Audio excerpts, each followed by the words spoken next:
suppose? No, I live here. Really? Your mother, no doubt, or some female relative of advanced years resides here also. No, I have no mother, nor any relations, in fact. Indeed. But I do have a guardian, Mr. Worthing. That is strange. He never mentioned to me he had a brother. How secretive of him. He grows more interesting hourly. I'm not sure, however, that the news inspires me with unmixed delight. I've liked you ever since I met you, Cecily, but now that I know that you are Mr. Worthing's ward, I cannot help but express the wish you were, well, just a little older than you seem to be, and not quite so very alluring in appearance. In fact, if I may speak candidly, I think that whenever anyone has anything unpleasant to say, they should always speak quite candidly. well, to speak with perfect candor, Cecily, I wish you were fully 42 and more than usually plain for your age. Ernest has a strong, upright nature. He is the very soul of truth and honor, but even men of the noblest possible moral character are extremely susceptible to the physical charms of others. And there must be some mistake. It is not Mr. Ernest Worthing who is my guardian. It is his brother, his eldest brother. He never mentioned to me he had a brother. I'm sorry to say, but they have been on unfortunate terms for quite a long time. Ah, that accounts for it. And now that I think of it, I have never heard any man mention his brother.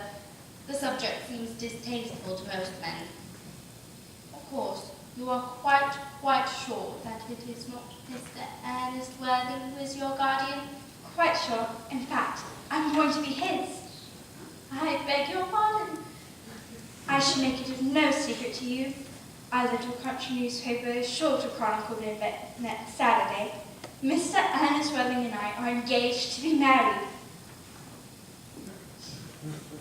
There must be some slight error, Miss Cardew.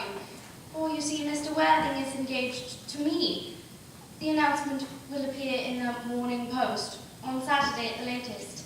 You must be under some strange mistake. Ernest proposed to me exactly 10 minutes ago.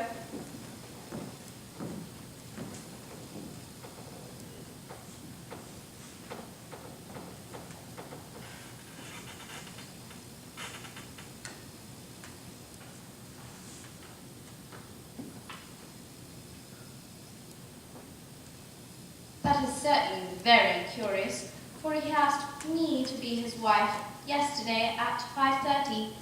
If you care to verify the incident, pray do so. I never travel without my diary. I am so very sorry, dear Cecily, if it is any disappointment to you, but I am afraid I have the prior claim. It pains me if it causes you any mental or physical anguish, but since Ernest has proposed to you, he has clearly changed his mind. If the poor boy has been entrapped into any foolish promise, I shall consider it my duty to rescue him at once, and with a firm hand. Are you suggesting, Miss Fairfax, that I entrapped Ernest into an engagement? How dare you? This is no time to wear the shallow mask of menace. When I see a spade, I call it a spade. I am glad to say that I have never seen a spade. It is quite clear that our social spheres are widely different. Shall I lay the key here as usual, Miss? Yes, as usual.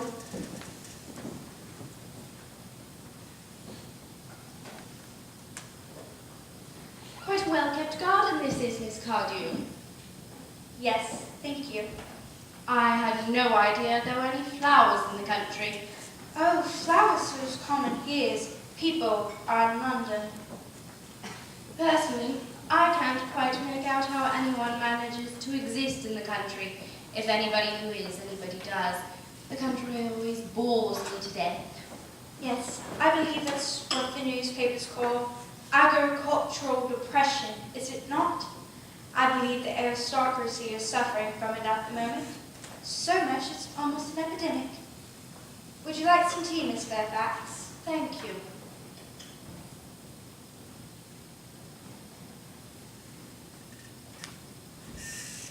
Cake or bread and sugar?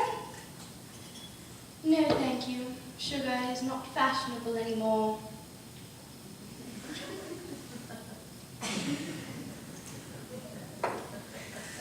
As I said before, cake or bread and butter? Bread and butter. Cake is rarely seen in the best houses nowadays.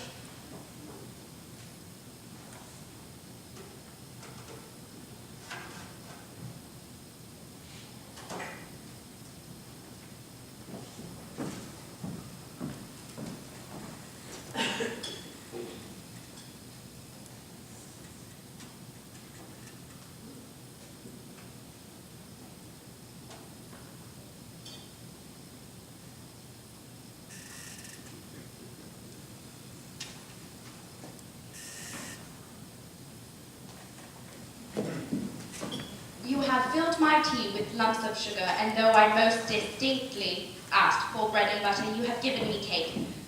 I am known for the gentleness of my disposition and the extraordinary sweetness of my nature. But I warn you, Miss Cardew, you may go too far. To save my poor, innocent, trusting boy from the machinations of another girl, there are no lengths to which I would not go. From the moment I saw you, I distrusted you. I felt that you were false and deceitful. I am never deceived in such matters. My first impressions of people are invariably right. It seems to me, Miss Fairfax, that I'm invading on your valuable time. I'm sure you have other calls of similar character to make in the neighborhood.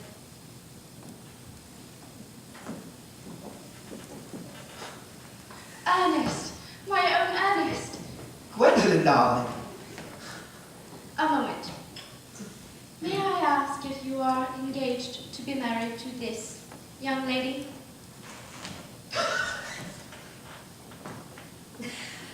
To Cecily? Of course not. What could have ever put such a silly idea into your pretty little head? Thank you. You may. I knew there must be some mistake. The gentleman whose arm is present round your waist is my guardian, Mr. John Worthing. I beg your pardon. This is Uncle Jack. Jack. He is Ernest. My own love. Excuse me. Tell me if you are engaged to be married to this young lady. What young lady? Gwendolyn? What? Gwendolyn? No, of course not. What could have put such an idea into your pretty little head? Thank you. You may.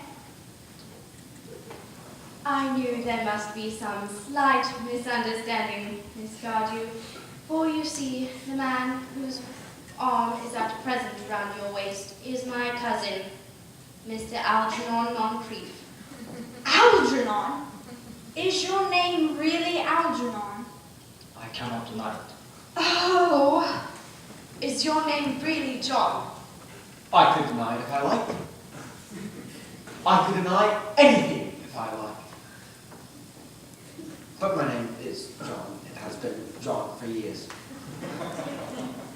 A gross deception has been placed on both of us. My poor wounded Cecily. My sweet, wrong Gwendolyn. You will call me sister, will you not?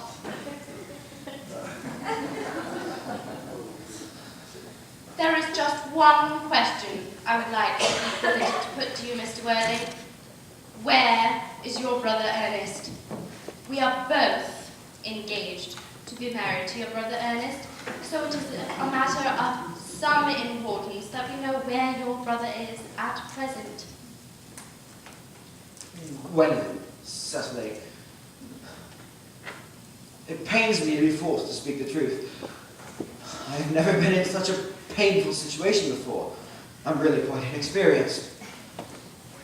But I must tell you that I have no brother Ernest. I have never had a brother, and I have no intention whatsoever of having a brother.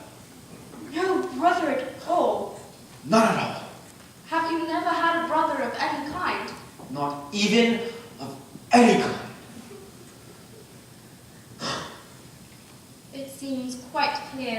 Cecily, that neither of us are engaged to be married to anybody. Such an unfortunate position as we, as young women, find ourselves in. Let us go into the house. They will hardly venture after us there. Yes, men are so cowardly.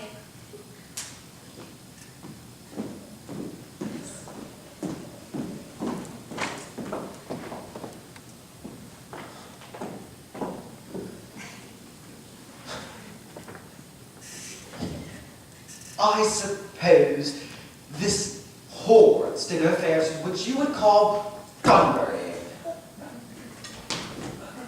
Yes, and a perfectly wonderful Bunbury it is. The most wonderful Bunbury I've ever had in my life.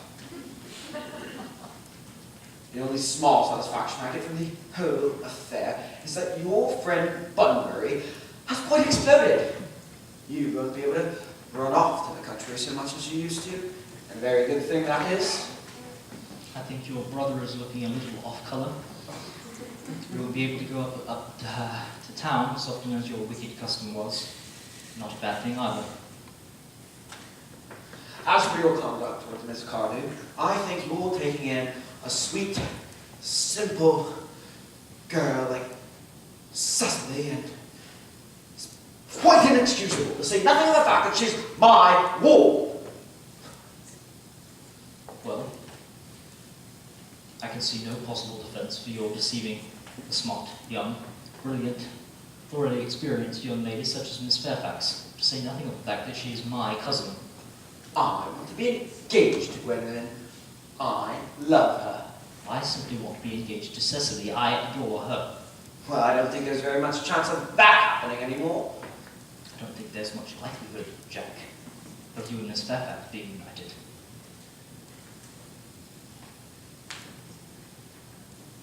How you can sit there calmly eating muffins under the circumstances, I just can't understand. Well, one can't eat muffins in an agitated manner. The butter will probably get on my cuffs. One should always eat muffins quite calmly. It's the only way to eat them. I think it's perfectly harmless. You're eating them at all under the circumstances. When I'm depressed, eating is the only thing that consoles me. Indeed, when I'm in great trouble, I refuse everything except food and drink. At the present moment, I am eating muffins because I am unhappy. Besides, I'm particularly fond of muffins. Well, that's no reason you should eat them all in that good manner. I wish you would take tea cake instead. I don't like tea cake. Good heavens! A man should be allowed to eat his own muffins in his own garden. But you just said it was perfectly heartless to eat muffins. No. I said your eating muffins under the circumstances was perfectly harmless. That is a very different thing. Quite so, but the muffins are the same. Ouch! I wish to goodness we'd go! I cannot. I've just made arrangements with Dr. Chasuble to be christened at 6:45, under the name of Ernest.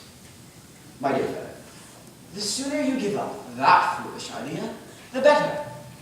I have already made arrangements with Dr. Chasuble to be christened at 5:30. I naturally will take the name Ernest. Gwendolyn would wish it. We both can be christened Ernest. It would be absurd. Besides, I don't think I have ever been christened. There is no evidence to suggest I have, and Dr. Chasuble doesn't believe I have either. You, on the other hand, have been christened. Yes, but I haven't been christened for years. Ah, but you have been christened. And that is the matter. Quite so, so I know my constitution can stand it. You, on the other hand, if you're unsure about your ever having been christened or not, think it rather dangerous you're venturing on it now. It might make you unwell. Besides, lest you forget, I might remind you that someone very closely connected with you was very nearly carried off this week in Paris by a severe chill. Jack, you're at the muffins again. I wish you wouldn't. I told you I was particularly fond of muffins. Ah! I've asked you to go. Why don't you go? I haven't quite finished my tea. You're drinking my tea! It's not your tea besides your eating my muffins? They are not your